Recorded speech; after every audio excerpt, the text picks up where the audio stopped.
Hey guys, I've got another countdown for you, and this one really stuck out to me, mainly because somebody suggested it and it got over 80 thumbs up, but also because I couldn't believe I hadn't done a video on this subject yet. This countdown is very opinionated, but I made it a top 20, so hopefully I got most of the items everybody might think about when they hear the word RuneScape. We're going to count down the top 20 most iconic items in RuneScape, so let's get into it. Number 20. Chef's hats. Chef's hats have always been worn around RuneScape even though they provide absolutely no bonuses. They're required to get into the cooking guild unless you've completed all the hard level Varrock tasks, and they're so iconic that even a troll in RuneScape who is criticized by all the other trolls for only being able to cook burnt meat wears one too, and his name is Burnt Meat. Number 19. Ham robes. The human against monsters robes are so iconic that I think everybody wanted them the very first time they ever bought membership in RuneScape. I remember being a noob stuck in the free-to-play worlds and always seeing these bright purple robes being worn by members. I always wanted them until I actually did become a member and found out that they basically don't do anything cool. Number 18. Fancy boots. Fancy boots are obtained as a reward for completing the Stronghold of Security, proving to Jagex you know how to keep your account safe in RuneScape. You can exchange them for the fighting boots, however most people end up getting the fancy boots specifically for their pretty rainbow color they possess. Fancy boots unfortunately provide bonuses identical to those of bronze boots, and they can't be dropped, only destroyed. I remember whenever these boots first came out, I fell in love with them as a free player, but I was never able to actually get them for a few days because so many people told me that they got them from a random event. Number 17, the Bronze Dagger, mainly because of all of us getting it on the tutorial island for the very first time and thinking we were the epitome of cool until Vanica called our Bronze Dagger a little butter knife. RIP. Number 16. It's okay that Vanica called our dagger a butter knife because after that he gave us two of the most OP items in the game. Or, you know, so we thought at least. The wooden shield and bronze sword. These two items go together like husband and wife. I was originally going to just mention the wooden shield here, however I felt so compelled to include the bronze sword with it. I will never forget what the sweet taste of victory tasted like that day I soloed the giant rat on the tutorial island. Number 15. Anti-Dragonfire shields. Not this kind.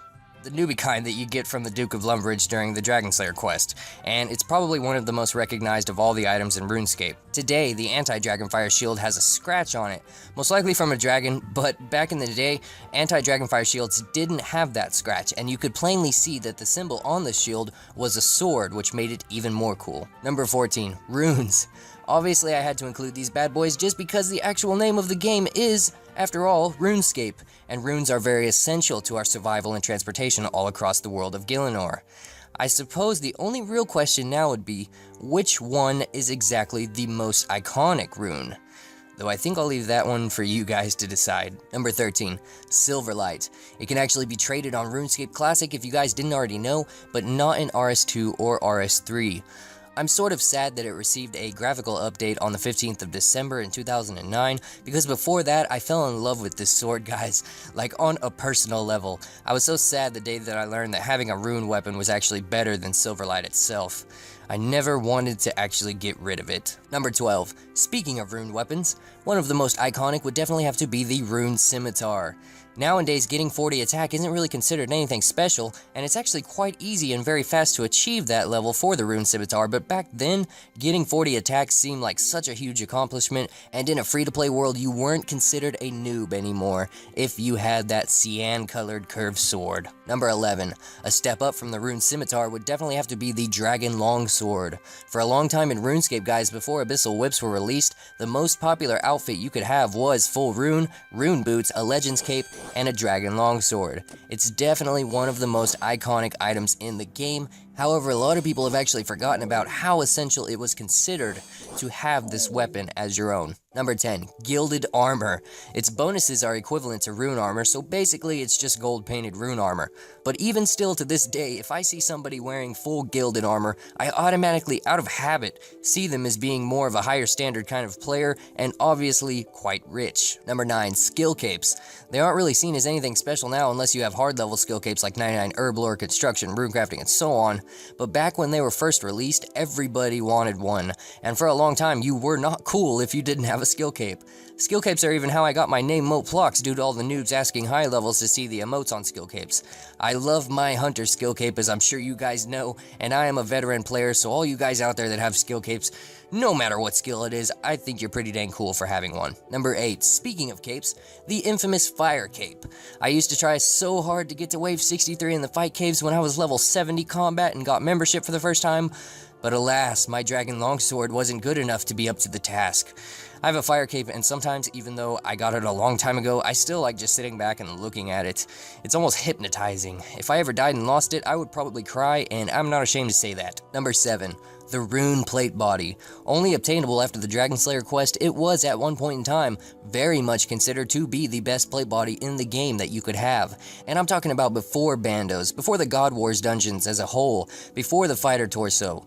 The Rune Plate Body is still commonly used today for a lot of things, and it definitely deserves a mention on this countdown. Number 6. The Amulet of Rage Quit, commonly known as the Amulet of Fury. If you die and lose this bad boy, you will probably quit. You know, for like maybe an hour. Everyone wants an Amulet of Fury, and I remember when I was a noob, I always thought that the Gnome Amulet was sort of the greener version of the Amulet of Fury, so before I could actually get a Fury, I always wore that around instead. Even when I got a Fury for the first time on OSRS, I was so excited. You are not a noob anymore once you get an Amulet of Fury. Number 5, the Abyssal Whip. I couldn't bring myself to exclude this item. Once you get going in RuneScape and start to develop your account for the first time and learn about whips, you immediately want one. Back in the olden days, you were really no longer considered a noob also once you finally got a whip. And also, who could ever forget the iconic sound they make either? Number 4, speaking of game sounds, ghostly robes, along with the infamous ancient staff and ancient magics. Back in the day, if you ever saw anybody with ghostly robes and an ancient staff in the wilderness, you knew you were done for. Even still today, when I see level 30s running around in ghostly robes, I still kind of get scared a little bit just because I know in my heart that they could honestly wreck me if they wanted to, even though I have these robes and the ancient spellbook. Number 3, the Dragon Chain Body. Before all the torsos and bandos existed, the D chain was a symbol of epicosity, and at one point in time, it was worth about 20 mil in RuneScape. Still to this day, I'm always hoping for that D chain drop whenever I do my Dust Devil tasks for Slayer, because honestly, I know I'm never going to get one from the Cowfight Queen because I'm too scared to go to the Cowfight Queen, but don't tell anybody. Number 2, I really hate to say it, because they are just paper hats, but party hats, all the colors. I get a party hat in OSRS, and I'm like, meh, but if I ever got one in RS3, I would probably scream the word meh. Back in the real version of old RuneScape, I remember trying to give everything I had in my bank for this girl's yellow party hat. My bank was worth like 500k, so she obviously didn't accept it, but boy did I beg and plead. Number 1, coins. Lovely money, GP, gold. Everyone wants more gold. Everyone wants to be rich. Gold is everywhere in RuneScape, yet it's so hard sometimes to get more of it for some reason. This, without a doubt, has to be the most iconic item in RuneScape. For the entire history of RuneScape, gold has always existed, and will never not exist. And as I'm editing this video right now, I'm actually working on trying to get more gold.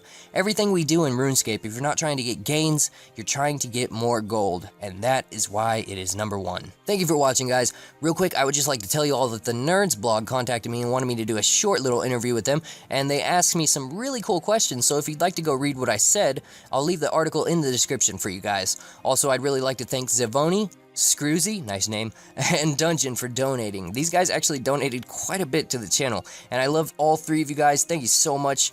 We're coming up on 42,000 subscribers already, and I know I say this a lot, but I will never be able to tell you guys just how much all of you mean to me.